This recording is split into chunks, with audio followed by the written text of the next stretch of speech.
चलिए आज मैं आपको इस वीडियो में क्लास 12th की जो BA की अंग्रेजी की बुक है रेनबो सेकेंड, सही सुना आपने। उस रेनबो सेकेंड में आपके एक लेसन का नाम है आई हैव अ ड्रीम, जो मार्टिन लूथर किंग JR बोले तो जूनियर के द्वारा लिखित है। आखिर ये कहा जाए तो ये इसको लेसन ना कह के इसको एक स्पीच कहा जाए, क्योंकि ये स्पीच तो है ही। तो आज मैं आपको इस वीडियो में मार्टिन लूथर किंग जूनियर के बारे में कुछ बताऊंगा। अभी मार्टिन लूथर किंग जूनियर आखिर कौन थे, आखिर इनका जन्म कब हुआ था, आखिर इनकी डेथ कैसे हुई, इसके बारे में, और इनके जो वर्क्स कौन कौन हैं इसके बारे में मैं आपको बताऊंगा। ये मार्टिन लूथर किंग जूनियर का जन्म 15 जनवरी 1929 को अटलांटा जॉर्जिया US में हुआ, और इनकी नेचुरल डेथ नहीं हुई थी। इनका डेथ का रूप अगर दिया जाए तो इनकी हत्या हुई थी। हत्या कब हुई थी? तो 4 अप्रैल 1968 को। कहाँ? US में ही। अब जैसे बात करूं कि इनको खास करके अमेरिकन सिविल राइट्स के रूप में इनको अच्छा खासा जिन्होंने अपने जीवन को कंट्रीब्यूट किया, इसके बारे में इन्हें जाना जाता है। अब जहाँ तक की बात करूं कि वो कब, जो ये civil rights movement, American civil rights movements कब हुआ था? 1960 के दरमियान। उस समय ये अपने आप को पूरी की पूरी कंट्रीब्यूट कर दिया। और आपको पता होना चाहिए कि इनके जो पत्नी एस्पाउस, इसका नाम की बात करूं, इनका नाम क्या था? Creta Scott king. अब जैसा बात करूं कि ये अमेरिकन मिनिस्टर भी रहे, आपको पता भी होगा। और जहाँ तक की बात करा जाए, इनके जो कुछ महत्वपूर्ण जो वर्क्स है, जो उनकी रचना है, उनके बारे में मैं आपको बता दूं। इनकी जो महत्वपूर्ण कुछ रचना है वो है strength to love, stride toward freedom, the Montgomery story, why we can't wait, where do we go from here, केयर्स और कम्युनिटी। और ये आई हैव अ ड्रीम जो भी आप सुन रहे हैं, ये आई हैव अ ड्रीम क्या है? तो एक प्रकार की स्पीच है। I have a dream is a speech she delivered on the steps of the Lincoln Memorial in Washington DC on August 28, 1963। हाँ, ये 28 अगस्त 1963 को कहाँ दिया गया? तो एक लिंकन मेमोरियल जो है, जो कहाँ वाशिंगटन DC में है, उसके जो स्टेप्स है, जो उसकी सीढ़ी है, उसी पे दिया गया था। कब दिया गया था? तो 28 अगस्त 1968 को।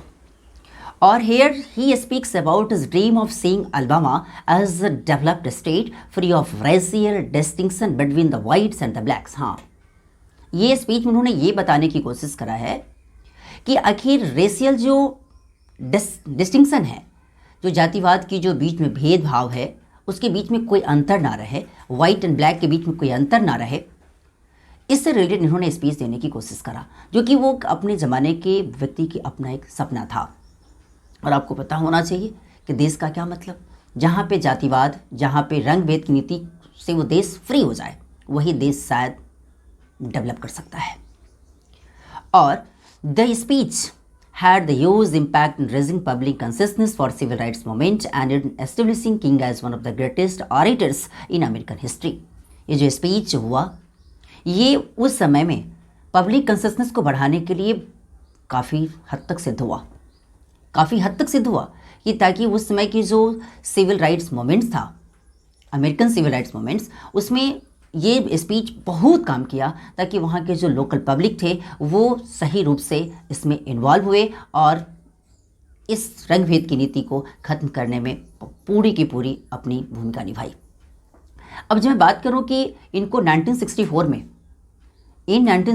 में king became the youngest person to receive the Nobel Prize for his efforts to end segregation and racial discrimination through civil disobedience and other non-violent ways।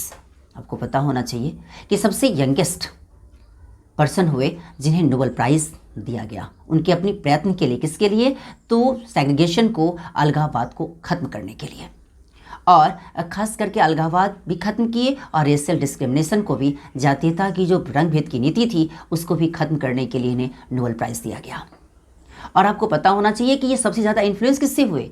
तो सबसे ज़्यादा इन्फ्लुएंस हुए महात्मा गांधी से हुए, जिन्होंने सविनय अवज्ञा आंदोलन, जिसने आप नाम कभी सुना भी होगा, इससे संबंधित जब इनको पता चला तो बहुत ज़्यादा ही इनसे इन्फ्लुएंस हुए और उन्हीं के बताए गए मार्ग पे चलने की कोशिश भी किया। क्योंकि इसमें ऐसी बातें आई है कि influenced by Gandhi ji, his philosophy of non violent resistance brought him world wide attention. हाँ, क्योंकि आपको पता होना चाहिए कि महात्मा गांधी की जो सविनय अवज्ञा आंदोलन था वो तो देखा जाए तो, और नॉन वायलेंस की जो उनकी अपनी नीति थी लाइफ की, वो बहुत ही बड़ा इफेक्टिव भी हुआ।